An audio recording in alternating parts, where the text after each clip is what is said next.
120 millions, c'est ce que la SLN économisera grâce à l'utilisation de fioul à basse teneur en soufre.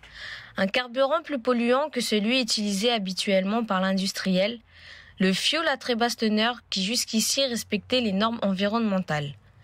Dans ce communiqué, le gouvernement justifie cette autorisation dérogatoire en mettant en avant le fait que le ralentissement de l'activité des fours entraînera une diminution des émissions. Compte tenu de la baisse de la puissance des fours, les émissions de dioxyde de soufre de la centrale à costé temporaire, située sur le site de Donyombo, vont diminuer mécaniquement.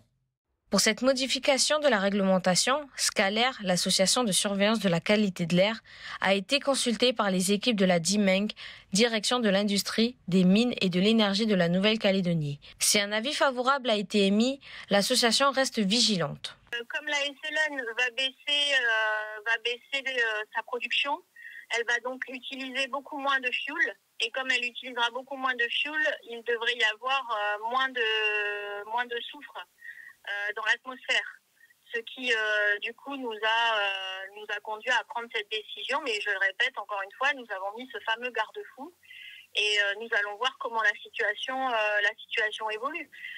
Si effectivement il devait y avoir des épisodes de pollution, bien entendu que nous sommes là par contre pour donner l'alerte au niveau de la DIMENG et de la SLN.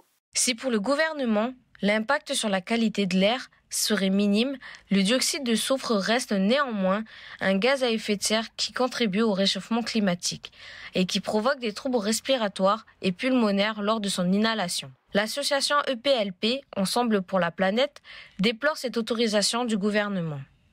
Alors, concernant l'argument du gouvernement qui nous dit « mais puisqu'il y a une baisse de puissance, au final, le bilan annuel d'émissions de dioxyde de soufre ne sera pas modifié, donc on peut le faire », eh bien nous rétorquons que non, on ne peut pas le faire. D'abord, s'il y a une amélioration possible de la qualité de l'air, je ne vois pas pourquoi on la refuserait.